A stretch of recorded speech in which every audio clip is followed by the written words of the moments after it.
All right, so I'm here with Aria. We're gonna get this move out done. The first thing on the tenant work order here is going to be kitchen cabinet door missing. If you look down here, we are in fact missing the door. These cabinets are not intended to be painted. These are Home Depot cabinets. And this is gonna kind of suck because not only do we have to order a door for this, we've also got a specialty knob that we're gonna have to track down, and we're gonna have to paint that door to match the rest of the cabinets. But this is crappy, dirty, old paint, so it's not going to be easy to match the paint either. But this is going to be ordered online. I want to say the place I order from, I think is called doors.com, but it may be something else. I'll let y'all know by the end of this video because I'll have to go find the place to order them. Next on the list is blinds above kitchen window replace. So why do I feel like I've installed these? I'm in a neighborhood that I've worked in a lot already, and I have multiple houses and they're all the same, but I feel like I've done these blinds before. So I'm measuring 47.5, always measure top, bottom, and middle, 47.5 on all of them. So if I buy a set of blinds that's 48 wide, they're gonna actually be out of the box 47.5, but these measure 47.5, so I want them to be 47. So what I'm probably gonna do is have to have blinds custom cut to be exactly 47. But we'll go ahead and write down, these are faux wood, yeah, 2-inch faux wood. And it's gonna be about 40 inches tall. So we'll stop at Home Depot before we come back here tomorrow to finish this off. Next is add curtain rod above sliding patio door. So there's that. Would you like to go measure the width of the door? Yeah. How? Yep. Like this? Ooh. Just measure like from here. Latch onto that. How do you latch on? Come over here. Just hold it? There you go. Yep. And now just keep tension on it when you pull out. You can take your finger off and just make sure you keep pulling on the tape. There you go. Keep the tension with your thumb. What do you got? 76. 76 all the way to the edge of the other piece of trim? It's a line after the 76. Okay, that's fine. 76 is good. Because that means we're just going to get curtains that are like 80 probably. And cut them? No, it's just a curtain rod, so it'll just be 80. We'll just have it extend a few inches on either side. Does that make sense? Yeah, we're not doing, in other words, we're not doing vertical blinds. We're just doing a rod across the top. So we'll have the rod end out here on either side. Next, replace batteries and all smoke detectors. Now what we're actually going to do is check for expiration dates before we jump to the batteries. So, Aria, you want to bring the camera? Right here? Yep, jump up on the ladder. Oh, you want this? Yeah. Okay. Should be able to twist that to the left and pull off. It may be wired, so don't yank too hard, but yes, turn it to the left. It's not turning, try turning it to the right. Nope. Is there a cover that'll pop up on it? Push to hush. That's for testing, yeah. Oh. There you go. All right, and that is wired. Now look on the back of it. Somewhere on there is going to be a date. And the date should be less than 10 years ago. It doesn't say expiration or anything like that. It'll just be a date. 2016, November 10th? 2016, and we're now in 2026. So it's going to expire in November, so we're gonna go ahead, well, I'll call the property manager, but I think we're gonna go ahead and replace all of these since they expire in November. In fact, we're just gonna replace them. So go ahead and put it back. Actually, you can leave it hanging because we're coming back tomorrow. Leave it hanging, it won't fall. And then take the ladder to all the bedrooms and we'll check them all. And I'll follow you with the camera. So all the bedrooms? Yep, every bedroom should have one, plus one for the common areas. Said turn left. Usually. There we go. That's not even plugged in. What's the date? 2013, Oof, April that's very 25th. expired. Yeah, so super expired. Just put that down on the ladder. There you go. Is there one in the garage? There doesn't need to be. Sometimes people add them. 2013, April 25th. Expired. I'm gonna leave that hanging. Yeah, just leave it hanging. Even if it falls and breaks, it won't even matter because we're replacing it anyways. What one's next? Is there some in the bathroom? There shouldn't be. No. So this one? Hey, bud. We'll look all around after we're done for unnecessary ones. But all that's required is one for the common area per floor.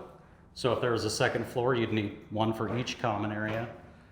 But otherwise, it's one per common area per floor and then one per bedroom. And that one's not plugged in either. 2013, April 25th. Expired. You could just drop it down on the ladder. This is the one that's beeping though, isn't it? Yep. So. All right, leave the ladder there. Oh, okay. We'll just look around the rest of the house for any other ones. Look in the laundry room and the bathrooms. Okay. But there shouldn't be any. All right, so we did the 4 smoke detectors in the bedrooms and in the common area, all 4 smoke detectors. Well, 3 are expired. 1 of them is going to expire in less than 6 months. So we're gonna do smoke detectors times 4. And then middle bedroom closet door off track. If you'll grab the camera, I'll grab the kit. So, for those of you who don't know, can you see? Yeah, you can see pretty well.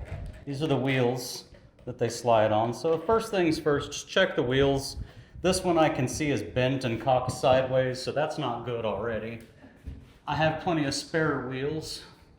However, what you really want to check, oh, that's a nice thick track. What you really want to check is the track up above, and specifically, I'll bring it around to show you guys. Let's see if I tilt it this way. Ooh. All right. There we go. So, right here on the back side, this is actually a really thick track, but usually these are made of a super thin metal and they get little bumps in them, and you'll be tempted to just sort of push the bump back out to bend it back straight. But I'm telling you, that doesn't work very well. What will happen is that bump that you straightened out is still a weak spot. So the door is going to continue to bounce over that bump, and it's eventually going to put the bump back in and the door is going to fall off again. Luckily, we don't have that issue. All we should have to do is put the door back on. I don't know that the property manager necessarily knew that we have a little tiny hole in this door, but it's going to be on the inside surface of the door. It's not going to be super visible, so I'm thinking that it may be okay to just kind of leave it that way. Look what I found. It's fake. Don't get excited. Oh man, that's nice. I like it. Okay. And we gotta try to get it back down in there. So, can you go grab a screwdriver out of my Which EDC? one? Phillips. All right, so to get this door back in here, guys, we're gonna have to come down here and take this. This is the guide that keeps the door in the center. We're gonna have to take that guide off in order to get the door back on, at least to get it on safely. Thank you. You're welcome. And I'll tell you what, since we have to do the whole guide and everything too, I will go ahead and replace that one wheel before we put this back on. I don't know that it has to be replaced, but I'd rather replace it and put it back on than to put it back on and then have to take it back off when it doesn't work quite right. And you can get those at Home Depot? Yeah, what I actually do is, so when you buy the kits for these doors, for the headrails come with all the wheels. And so what I do is I keep the old wheels from the old doors that are still good. I keep those wheels in my kit and I can just reuse them. So I'm never really actually just buying new doors. There we go. Oh, also, show y'all something. So let's come to the side, and if you look at this, where are we at? Kinda, you can kind of see it's got a little bit of a dip. It goes back and then up. It goes that way and then that way. And then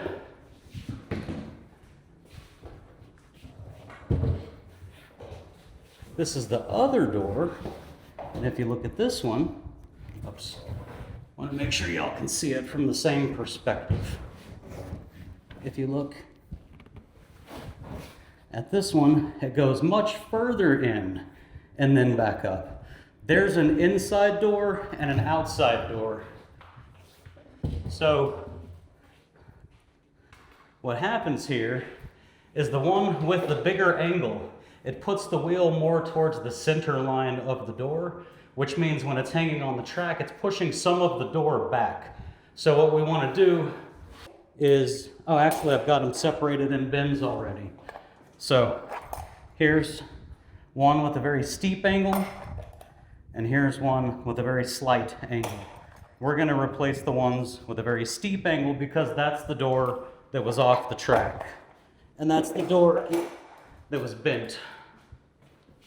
So the inside, like the ones with the steep ones, are the inside doors?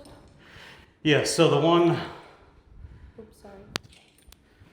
ones that look more like this, that have a very distinct pop over and angle back up, those are for the inside door. It's going to have that door sit further inside the closet by exactly that much. It's about 3/8 of an inch, almost half an inch, that it'll set it back further, and it keeps the other door, the outside door, from rubbing on it when it goes back and forth. You like it now? Yeah. That's just easy. One for one swap. Also, Aria, could you check this kit? I do. Ah, ha, ha, ha. Good job, Ray. I built a good kit. So, in my kit, because oftentimes these holes are going to be stripped out, but what I really want to show you is, get up. There's 3 holes for you to put screws in here. 2 of them are rather adjustable, meaning you can, loosen it up and turn things and tighten it back down.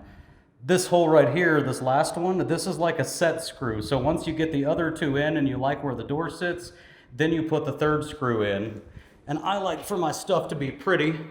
So what I have in my kit already are these modified truss screws. They have really pretty shiny round stainless steel heads, and they just look really nice. So I like to put these on the door hardware, especially if I'm putting new hardware on it anyways.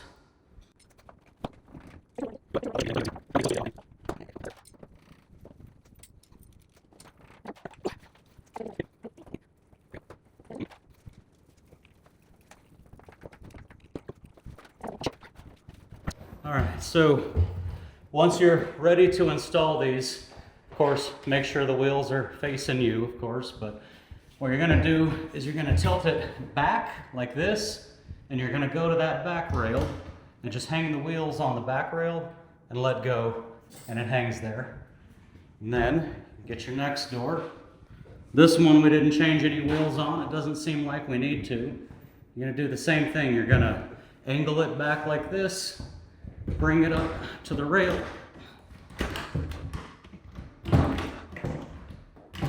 What's the deal?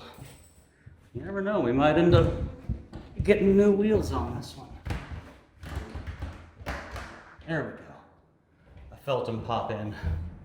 So those are in now. Let's make sure they slide good, they work good, they do.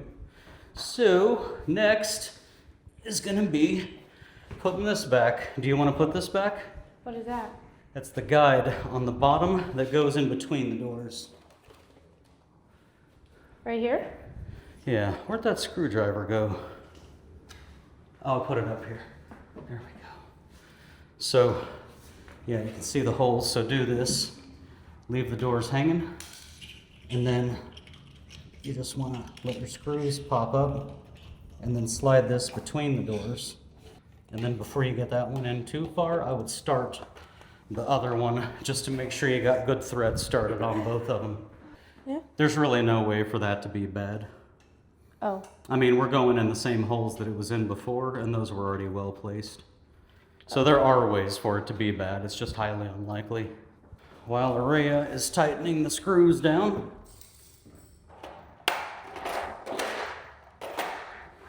I'll show you all the kit. So this is the closet kit. I know I repeat this a lot, but the idea of these kits is that you have an EDC bag, you have your drill on your hip, you have your tape measure on your hip, and you have a kit. So when you get out of the car, you're always going to have EDC, drill, and tape measure. The kit is what changes per job. So if you're coming into a job that's going to be a closet door, then you know right off the bat when you get out of the van, you've already got your drill on your hip, your tape measure, and your EDC. So you just go grab the closet door kit. It's got a sign in, sign out sheet, so y'all can go to bulletproofhandyman.com and go to the documents folder, and you can find my inventory sheets for a lot of my kits. And then in the kit, like this kit for example, should contain basically everything that I need to finish just about any job on a closet door, minus the door itself or the big headrail at the top. So I bring those separately. I brought a new headrail today just in case we needed it. It's in the van. By the way, little pro tip, buy that giant 112-inch long one, and then just cut it down to whatever size you happen to need. Instead of trying to bring a 3-footer, a 4-footer, a 5-footer, a 6-footer, and an 8-footer, just bring the 112-inch long one and cut it down to whatever size you need it to be.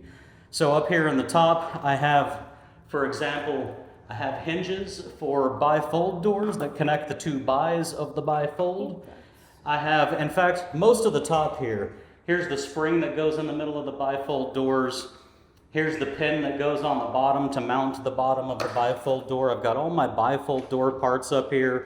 I've got these screws that I told you all about. So they're nice modified truss screws that look pretty, because I'm really never going to use, almost ever am I ever going to use any hardware that comes with anything that I install. It's always going to be junk.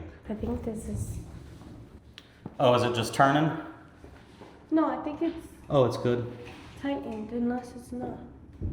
Oh yeah, that's good. That one? I'm sure it's good. Yep, good. Okay. So, bifold door parts up in the top. Down in this drawer, I've got some of my dividers for the floor. I also keep, this is kind of random, and I'll start a shower door kit eventually, but these are all of the pieces that you need for hanging shower doors, and you can't see them from there, but I also have a whole bunch of the wheels and stuff for that. I've got plenty of wheels for the bypass doors as well. So this is just my closet door kit. You don't need a lot in here, but one last time. Oh, let me show you all these. These are new, and I'm really excited about them because they seem to be working out. I tested the first few a while back. In fact, I'll even take one out of here so you can really see it. These are for bifold doors, and what you're going to do with them is, you see this larger hole here? That's the hole that, oh, where are we at? What do we have? Here we go. So, like, here's the top pin for a bifold door, and it has to go through these holes. And what happens is, on the door itself, the hole gets worn out, and you can't really put this in there anymore. So you attach this to the bifold door, and if you'll notice, we've only got an attachment side here, so that goes on the back side inside the closet. So on the front of the door, where everybody can see, it looks fine, it looks normal. But then you can put this on right on top of that old hole that's all worn out, and you can just pop this in there, and this saves you from having to buy new bifold doors. It is a little bit of a hack, you know, it's not what I would be doing to any rich person's house, and it's not what I would be doing to my house most of the time. But a lot of property managers just need a problem solved, and they need it solved in a way that is going to last for some at least moderate amount of time. And I put the first one of those on during a live stream probably about 2 years ago, and it's still going strong. So this is at least a short-term viable solution. Okay, so middle bedroom closet door off track. Other guest room 3 bulbs out. So this property manager wrote up 3 bulbs out. We're just gonna do the whole house. He always misses them. So Aria, I'm gonna let you do the honors. I'm gonna carry the box, and I'm gonna let you test all the bulbs and figure out where we need new bulbs. No pressure. Yeah. No, you don't need a bulb yet. Just do the testing. I I'm test gonna it? carry him for you like your assistant. How do I test it? Like, You turn the light on and see if it's on. There you go, it's on. Oh, what about that one by the front door? oh. Good. Guessing only one of these work? Looks like it. Yeah, only one of these. Somebody's gonna have to do something about that. So, do I take them out and just Yes, ma'am. Oh, look at this. Remember I told you we brought those flame bulbs for a reason? These aren't gonna fit, but I bet the flame bulbs will. Alright. Where are they at? In the car, truck, Where van. at? Roughly. Driver's side, other seat, like behind you. Okay. What do I do? Entertain everybody. Oh. Why was the baby strawberry sad? Because its parents were in a jam. No. Why couldn't the toilet paper cross the road? Because it got stuck on a crack. I told him 2 jokes. Nice. So, Well, we're not live streaming, so luckily nobody could hear you. well, you still put it in your video. Yeah.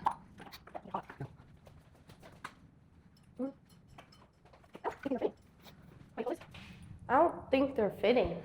They may not. There's multiple base. So what are you turning the wrong way?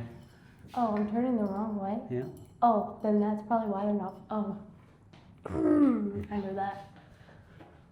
So these bulbs that we're putting in here are flame bulbs that we're putting into, I'll just go ahead and show you guys.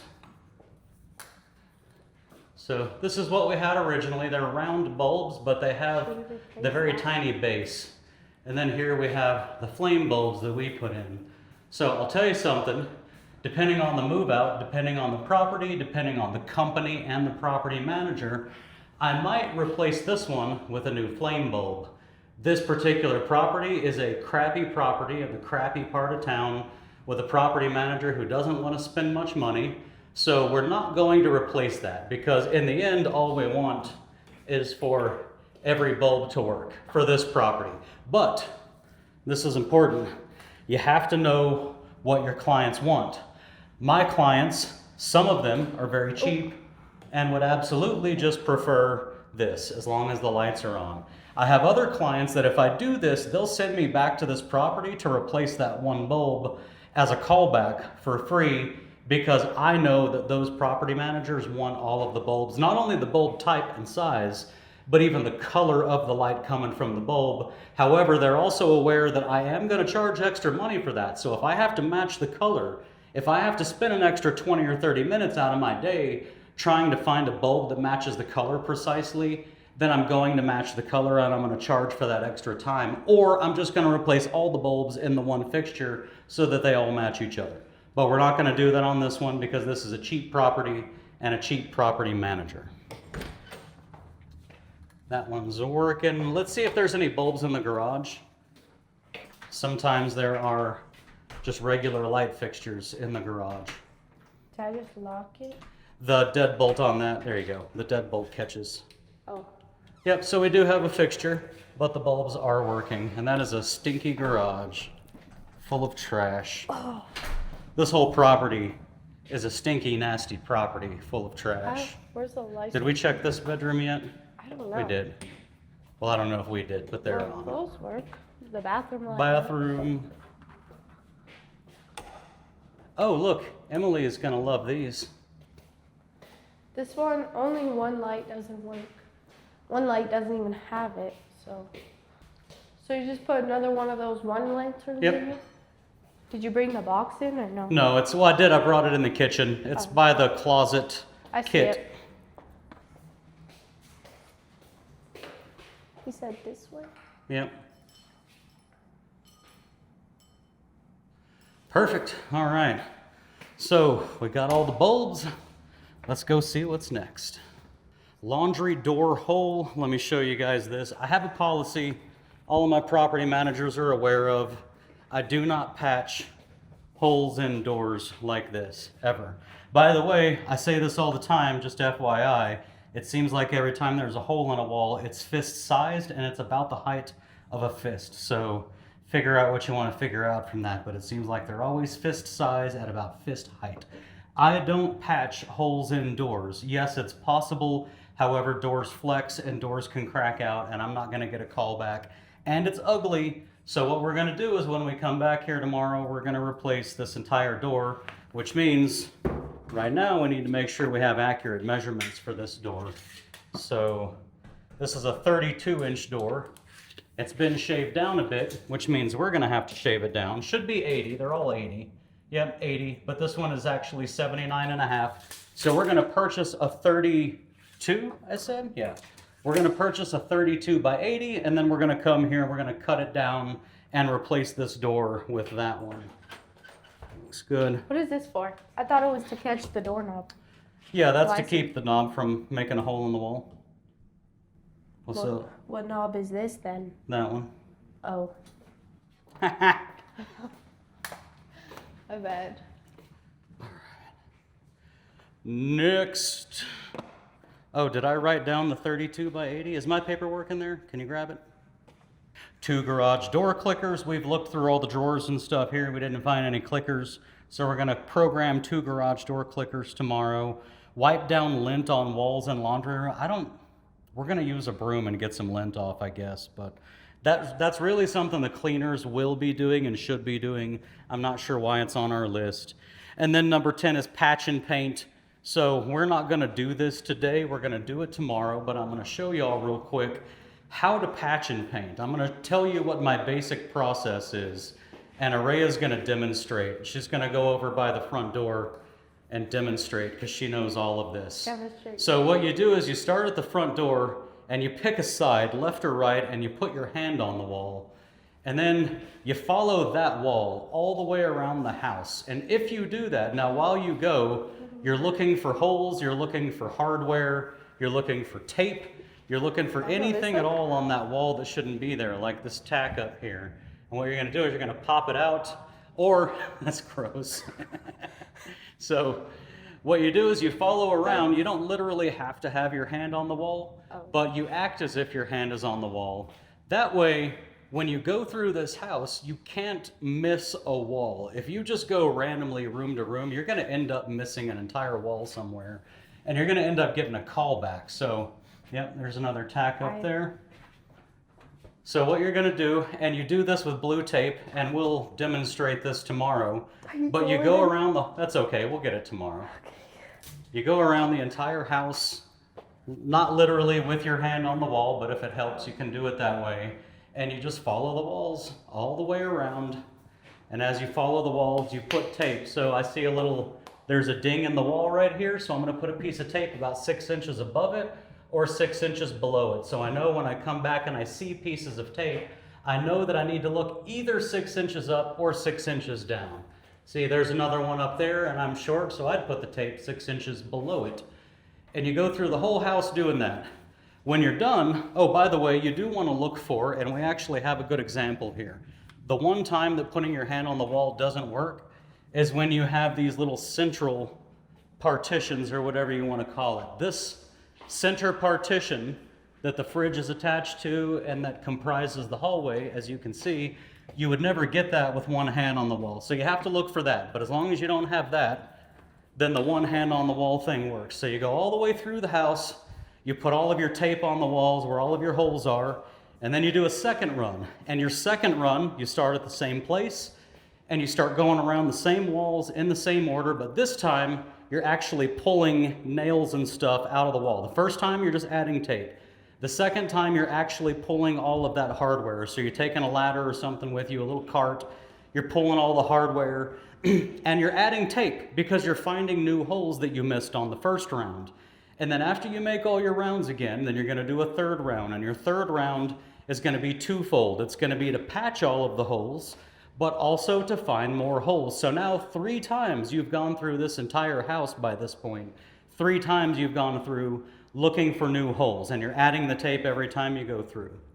So finally, after you've gotten all of your patching done, you're gonna go through one more time and actually do your touch-up paint. And yes, even on that last run, you're still looking for more holes that you missed. The reason for this is because if you miss one hole, if one property manager or one tenant moves in and finds the one hole you missed and they need that hole to be fixed, then now you're driving back across town. You're basically burning an hour at least out of your day because of one stupid, simple little thing that you missed. It's better to just be thorough the first time around, do a nearly perfect job, and never get a call back than to get a call back 1 out of every 10 move outs or 1 out of every 20. It doesn't matter how many.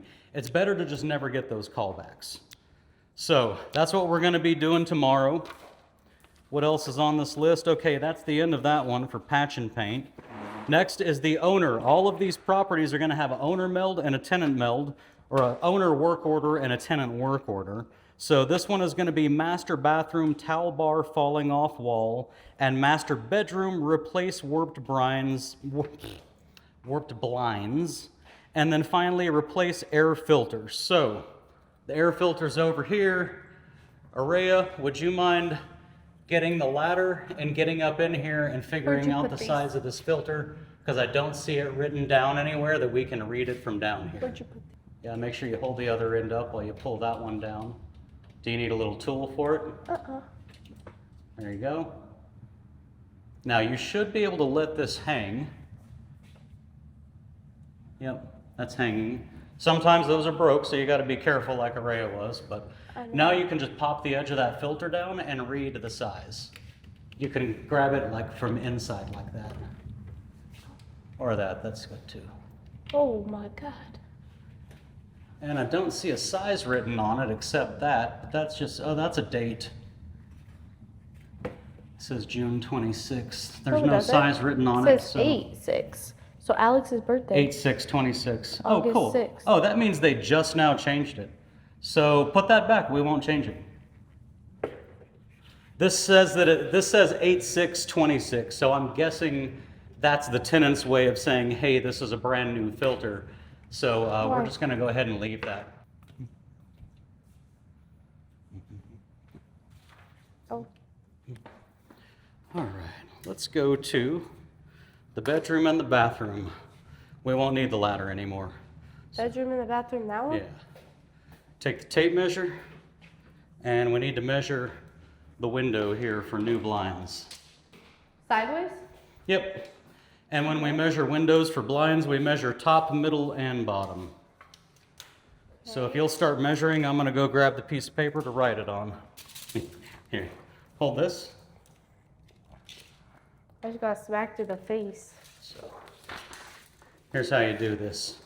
First, you get it like I have it here. You stand in the middle.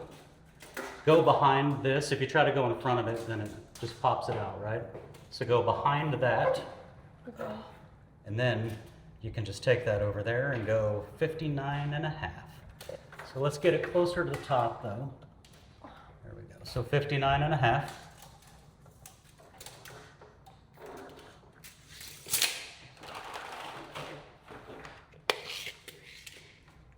These are such a beautiful design.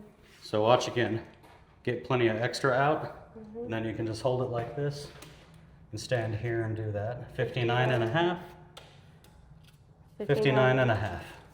It's about 4 feet tall, 47 inches. Yep. So 59.5 by 47. When we write down the sizes of the blinds here, this is just my policy. You do it however you want. But have a policy and follow your policy. My policy is when I'm documenting the sizes here, I'm documenting the size of the window opening itself. That's what I'm writing down for me. So I know in the future, when I go to get these blinds made and I look at my size, I don't have to think to myself, oh, did I write down the size that I want the blinds, or did I write down the size of the window opening? I write down the size of the window opening. What do we need in here? Finally, it says the towel bar in the master bathroom is falling off, and yes, it is actually completely falling off. So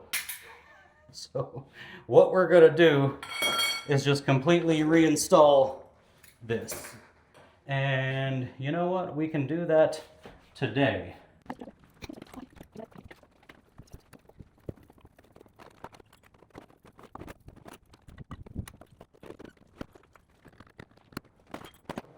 All right. So what we're going to do on these, this is what we do on every single bathroom accessory. In fact, the kit is named bathroom accessory. So what we're going to do on every bathroom accessory is we're never just going to tighten stuff. We're always going to remove and reinstall correctly with toggle bolts. We've got a stud over here on this side. And then over here, we're going to be using toggle bolts. I don't see any studs there. Yep, just insulation. Oh, what the? So here's what we're going to do, is we always remove and replace. What's up? There's like a hole. Like Yeah, all the way through. So we're going to remove and replace. Array is already removed. Now what we're going to do is we're going to install new, and we're going to use toggle bolts for the new install. For this side, right? For that side, yeah. If this side did not have a stud, we'd be using toggle bolts over here too. So now we need to figure out which holes line up there. Which ones have holes behind them already? This one, this one, this one, and this one, not the All four? middle one. Okay, so we'll just do all four. Let me see that. Go ahead and run and grab that big common slotted screwdriver. Remember what I'm talking about? The one that we put holes into The one that I used in the ceiling to create a hole? to create a hole, yep. Sorry. It's all right. I'm not going to remember everything day one. This one here.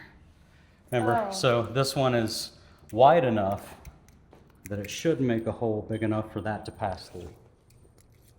Here you go. And that's the purpose of having this particular screwdriver as opposed to a skinnier one.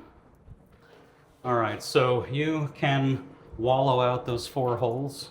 Like this? Like circle it? Yep, just like a drill, basically. There you go. So while Array is doing that, I'll be getting these toggles started on the backs of the toggle bolts. So now we've got all four toggles hanging from there.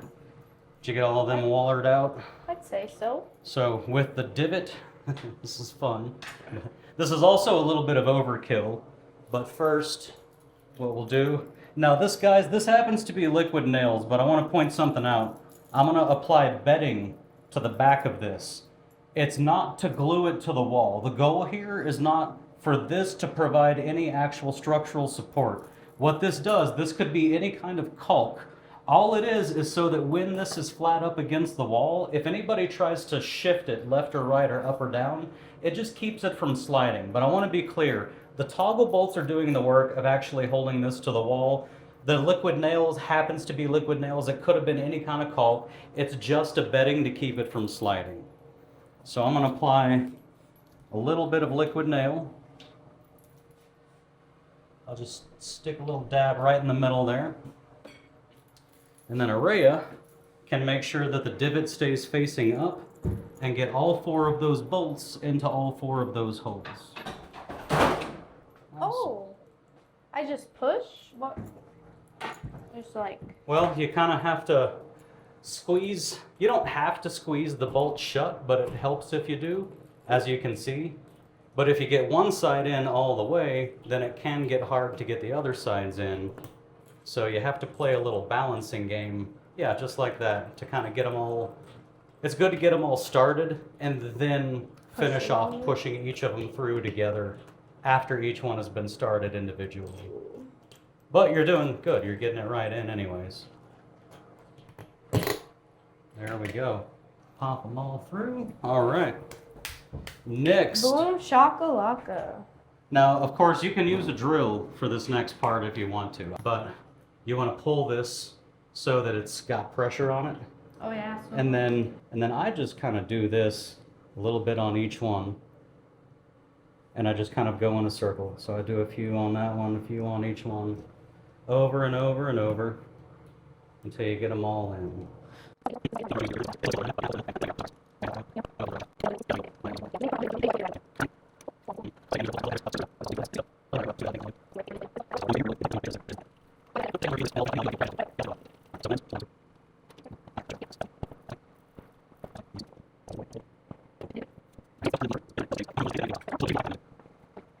That's about as tight as you ever want them. And honestly, that's almost too tight.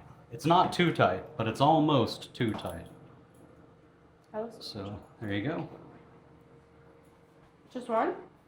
Well, you're gonna put the other screw in, but for now, I'm just giving you the one, and then I'll hand you the other one. All the way tight or no? Yeah, for that one, just drive it all the way home.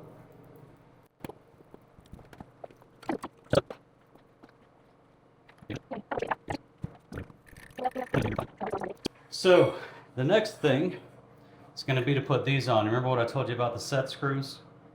Has to be this way? Set screw needs to point down at the floor. This is a set screw. Yeah. So. Now, where's your hole for your bar? There you go. So that's how you know which side it goes on. Is by you put it on the side that allows you to have the set screw facing down. And then generally what you're going to do... Why is this one... There you go. No, it's spacing. Hmm? It's spacing. Oh, we just need to pull the set screw out further. Oh. That's all. The set screw's still in all the way. Well, I need a bigger Allen wrench for that one too. But that's all right. Now it should fit. Boom, shot. So typically, you're not going to be able to get the bar in with both of them on. So what you're going to do is you're going to get this one on first. And then you're going to take your Allen wrench and your set screw. I was going to say do them both loose so you can move them around and then put it on, right? Kinda, but there's still not usually enough room for that either.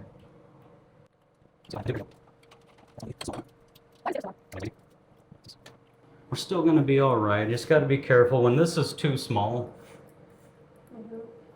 See, there's play in there. It's just spinning inside the screw without spinning the screw. So when that's the case, sometimes you can get it in, and then like right now it would be loose, but if you cock it to the side while you do it, you can kind of get some purchase on it. Okay. Otherwise, what we'll do is we'll just go ahead and get the correct size.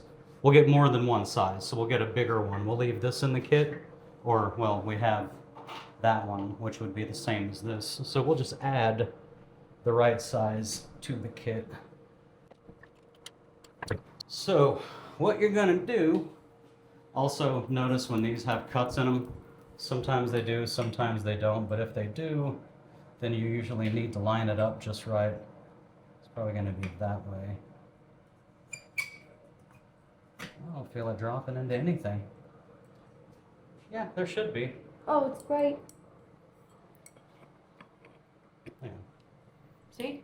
Cool. So you pop that in, then you pop this into the hole on the other side, and then, there you go, and then you pop that on, and then you tighten it. Oh my God. What? It's just so crooked. It's not us. It's whoever installed this. That's just what they did. So we're putting it back the way it goes, or the way that it came out, rather. My God. Sorry. That's removed? All right, guys, so we've got all the work wrapped up that we can wrap up today. We've got all of our measurements. We know what we need to bring tomorrow. So the next thing we're going to do, we're going to shut down here. I'll probably leave the tools here overnight. I shouldn't, but I frequently do. So we'll shut down here. We'll go to Home Depot. We'll pick up everything we need for tomorrow. And then tomorrow, we'll head back over here to finish up this move out. And then I'll take you all through the invoicing as well. So we'll see you soon.